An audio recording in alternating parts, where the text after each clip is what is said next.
తెలంగాణలో కురిసిన భారీ వర్షాలకు మున్నేరులో వరద ఉధృతి పెరిగింది. నిన్న రాత్రి నుంచి మున్నేరులో క్రమంగా వరద పెరగడంతో ఎన్టీఆర్ జిల్లా అధికారులు అప్రమత్తమయ్యారు. ఎన్టీఆర్ జిల్లా వత్సవాయి మండలం పోలంపల్లి ఆనకట్ట వద్ద నీటి మట్టం 9 అడుగులకు చేరింది. అక్కడి నుంచి దిగువ కృష్ణానదికి 11,000 క్యూసెక్కుల వరద ప్రవహిస్తోంది.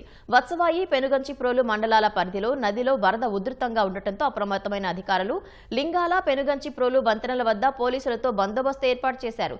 నదిలో దిగవద్దని పరివాహక గ్రామాల రైతులు, కూలీలకు సూచనలు చేస్తున్నారు. తెలంగాణ నుంచి వరద మరింత పెరిగే అవకాశం ఉందని జలవనరుల శాఖ అధికారులు అంచనా వేస్తున్నారు.